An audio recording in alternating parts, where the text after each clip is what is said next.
The aforementioned Roger Shimomura joins us right now, and sir, it is an absolute honor to meet you.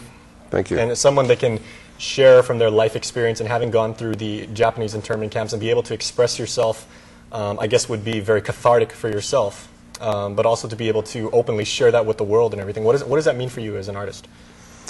Well, it's been a way that I've always worked out of personal history and experiences, and so it's you're right. There is a cathartic side to it, but I think even more than that, it's most interesting to sort of tie up all the parts of your life, and in my case, I think a lot of things sort of reach back to my grandparents' life, and they were the immigrants who came to this country, and my grandmother maintained a diary for 56 years of her life from the day that she came to this country.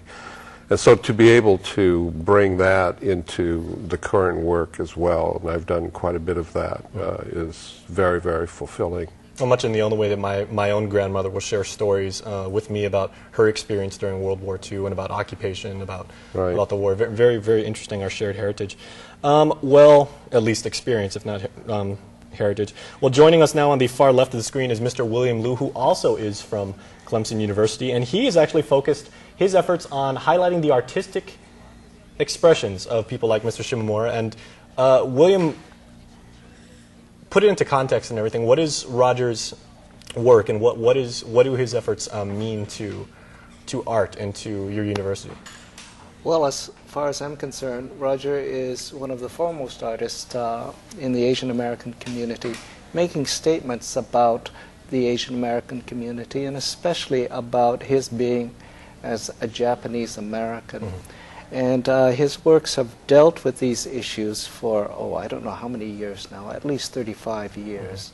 I first met Roger in 1971, and I believe his first work, which dealt with this kind of subject matter, appeared around that time as well.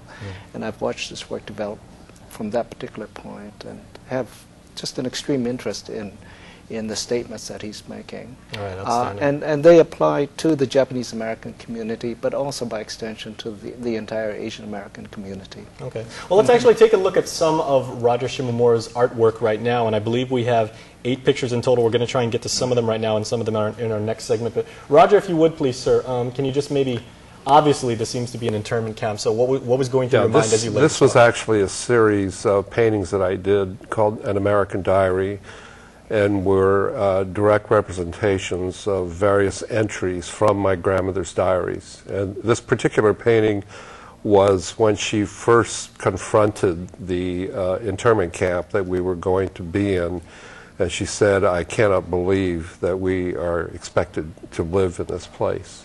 So you were doing all your drawings and all your, basically illustrating from her words, not necessarily having any imagery with which to copy it. Yes, in this series of work. This was the Pearl Harbor Day painting, where she said that she came home from church and heard the dreamlike news that Japanese airplanes had bombed Hawaii. And she said, "I was scared beyond belief." And she said, "Our future has become gloomy, and I pray that God will stay with us."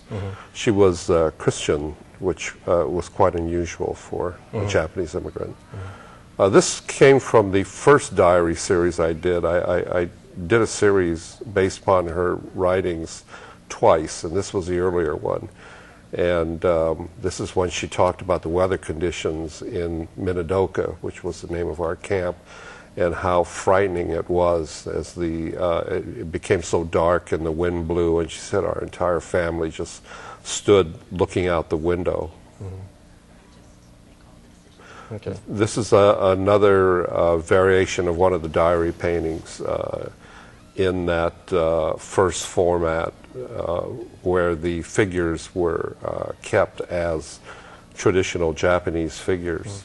Now the subject seems to be just kind of staring out rather you're not awkwardly out into space. You're not seeing the entire painting here. That's why, because in the lower left-hand corner there's a radio that she's listening to as she's looking out the window. Yeah, I can still kind of see, like the emotion she seems to have.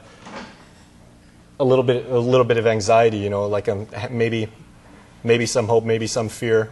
Yeah, kind of like fear of the unknown. Exactly. Okay, we'll tell you, very, very impressive. Thank you so much for sharing. But we are not done. When we come back, we'll take a look at some more of Roger's work, and we'll discuss with William the impacts that it's had on the Japanese American community. Stay tuned.